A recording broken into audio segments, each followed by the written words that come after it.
All right, guys, so I'm going to get right to it. In this video, I'm going to touch on the almost passing away from drugs thing that I touched on in the last video. And I realized I never kind of went into detail on what happened with this. Because I thought I talked about it in some video, but maybe not. So I'm going to go over that now. And basically, I was getting ready for a meet. I want to say it was like 2017 or 2018. Maybe, yeah, I think it was around there, 2017, 2018. And, going into meets, it was very common to just take basically everything. Like I would pin the rest of my stack. So however many bottles of Trent I had or whatever, oftentimes I would take a lot of it. I would take 700 milligrams the final week, upwards of a gram of test, stuff like that. And then a lot of orals as well. So, it could be halo test and it could be whatever. Take a lot of it. And so at the time, I'd gotten the anabolics from a guy in California. Don't remember the guy's name even. Don't remember the circumstances, but he had provided some gear. And it was pretty good stuff. And in the package, there was this little baggie, like a little Ziploc bag like this. I'd never seen it before, anything like it, like a tiny Ziploc. And there were four or six pills in there. And I'm thinking, in my naive state, I'm thinking it's like Anadrol or Anavar. I was thinking it was Anadrol and Anavar. I think one had it said Anna on the back, ANA. And I'm thinking, oh, it's Anavar. And the other one had these weird shapes. It was kind of, had some odd shapes. But I'm like, that's Anadrol.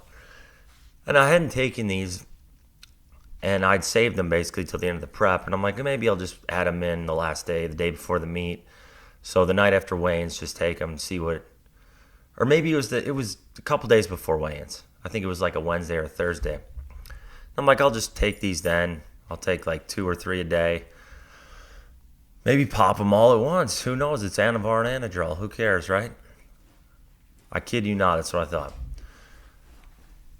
Well, I took one. I remember two, and then something in the back of my head. This was maybe the Wednesday or Thursday before weigh-ins, 2 or 3 days before the meet. Something in the back of my head said, just do one. We don't, I don't know how strong these are going to be. I'm just going to take one. So I took one that said ANA on the back. It was like a bar. It was a white bar. And I went to go lay down maybe like 30 minutes later. And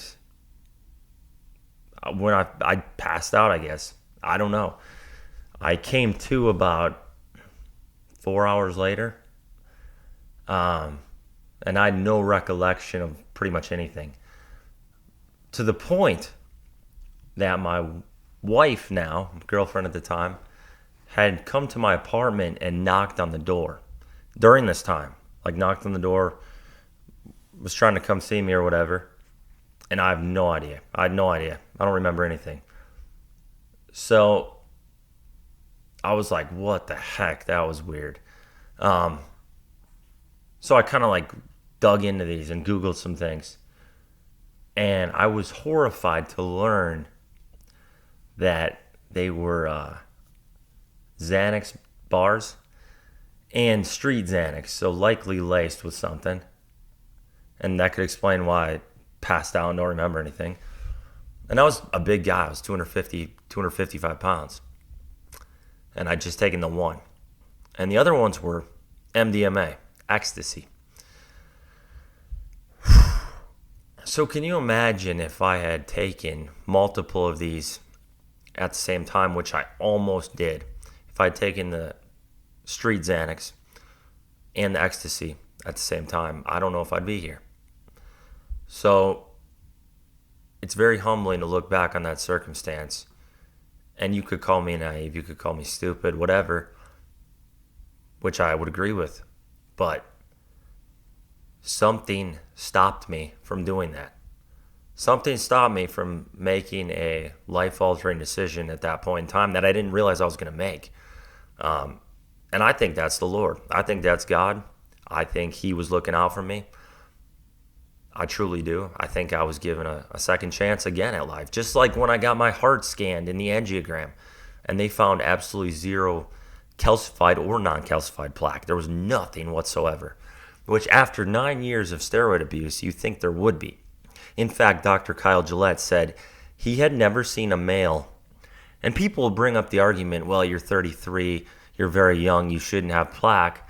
Well, actually, Kyle Gillette, who was Derek from More Plates, More Dates' main doctor for Merrick for many years until he went out on his own, he said he's never seen a male do the clearly angiogram scan without having some degree of plaque. He said it doesn't matter the age. He's seen, he said, around 50 of them now. And he's never seen a male without some form of, whether it's calcified or uncalcified plaque. So if you do like a coronary CAC score, it's only going to show calcified plaque, which has developed many years before, upwards of 10 years, but it doesn't show the non-calcified. So he said even young guys, every male has some degree of non-calcified plaque until now. He's like, you're the first male I've ever seen without it. He said he's seen 2 females without any calcified or non-calcified plaque as well. But that's truly just a remarkable miracle in my mind, given my history. And it ties into this story. I don't know what I was thinking, and I don't know what exactly stopped me. But I was this close to straight up taking 3, 4, all of those pills at the same time, which would have been a very dangerous, potent mix with a guy already coupled with a guy who's already taken tons of Tren and his heart's getting stressed out, blood pressure through the roof. I don't think that would have ended well. And I still have no recollection. I'm not saying I know what was in that Xanax bar, but it knocked me out cold. And I was a big guy. So I look at this as God's grace, and I am very fortunate and thankful to be here, is all I can say, and doing what I'm doing. And kind of segue into that. Now I'm training, lifting 3 days a week. I'm running 6 days a week. I got to keep it real, man, that I've had a lot of back pain since I pulled the 920 deadlift. I pulled the 920 deadlift in 2016, 8 years ago. It's crazy to think. 8 years ago. 8.5. So August 2016, I pulled the 920 pounds. And, being vulnerable and being real, I've had a lot of back pain, guys, since on and off since then. Disc pain. I've never actually gotten an MRI of my low back, but there's a lot of pain in there. Not in my everyday life. I never have pain in my everyday life. I never have pain doing things. But when I deadlift, I get this nerve pain. And it comes and goes. I've had it off and on for 8 years. So I actually had my best total after it first occurred. The first time I had it, it was radiating down my leg. Been to the chiropractor many times, done everything involved, everything possible with core work and mobility. And it comes and goes. And lately, in the last 2 years, it's been a lot more persistent, where when I try to get in the position of deadlifting and even squatting, it could be 155 pounds on the bar, one red plate. It's there. And so it's not a byproduct of the amount of weight. It's the position. It's the flexion, the back flexion of squats and deadlifts is what does it. So it's been very frustrating because it's really put a bit of a crutch on my ability to push these hard. I had that 12-week stretch in the summer where it felt pretty amazing. But it's been more persistent again lately, and I'll have a good day every once in a while where I can deadlift, and that's when I pulled the 20 at 441 after about 6 to 8 weeks without deadlifting, and it's making it difficult. So I'm doing a lot of heavy unilateral lower body work, heavy lunges, 4 sets of 10 reps each leg with the 100-pound dumbbells. The other day, split squats I'm going heavy on. As heavy as possible. Doing a lot of Nordic hamstring curls, a lot of chin pull-ups, I should say, pronated, weighted, and unweighted. PR now is 23 reps on pull-ups. And I'm doing this stuff just pushing that and really pushing bench as well. But I'm also running 6 days a week right now to stay lean. I'm 215 pounds as of this morning. Stay lean. And I'm 6 feet. People ask that all the time how tall I am. Technically 5'11 3/4. But I call it 6 feet. So that's kind of how training's looking right now. I may do a race in the spring. We'll see. Local, nothing crazy yet. But that's how training's going. And I did want to bring up, so I did partner with Boost Camp, similar to Jeffrey Schofield. I have my deadlift program on there.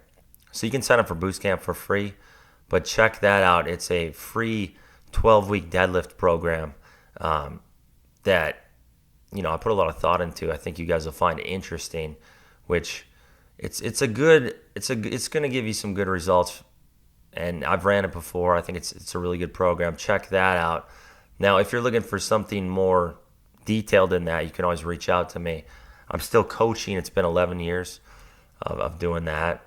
And I'm going to start posting a lot more like client progress and testimonials and that sort of thing, because it's something I've never really done a lot of as far as putting the results out there, but I think they speak for themselves. So be sure to check that stuff out. Other than that, I'll keep talking about whatever I deem relevant on the channel. I'm not going to overthink this. I want to keep it as real as possible with the channel right now. And I'm not going to hide my relationship with the Lord, my faith with the Lord. I'm not going to hide who I am or what I'm doing with training or anything like that. I'm just going to keep it real. This isn't going to be something where I'm calling people out all the time and making controversial videos either. And the one thing you learn the longer you're in the game, I see all these videos all the time about like all these ways to increase this lift and that lift, and it's so complicated to me how it comes across. I think there are very, at the end of the day, it comes down to consistency and discipline over the long term. You chip away at a goal. I talked about this on Instagram. You chip away at a goal. You don't just add 40 pounds to a lift. Like, you stay disciplined over a few months, chipping away and having a plan in place, you're going to do well. So that's what it comes down to. So I'm not going to be crazy about like 40 pounds to your deadlift by doing this or whatever. It doesn't work like that. Stick to the plan, be consistent, show up. You will have amazing results. God bless you all. I hope it's a great 2025 for you. I'm going to keep the videos coming. Thank you guys. I appreciate it so much, all the support, and I hope I can help lead more men to Christ this year, help you guys get stronger. Those are going to be the themes of the channel. Get stronger, get healthier, help everyone come to Christ and realize how forgiving he can be. God bless you.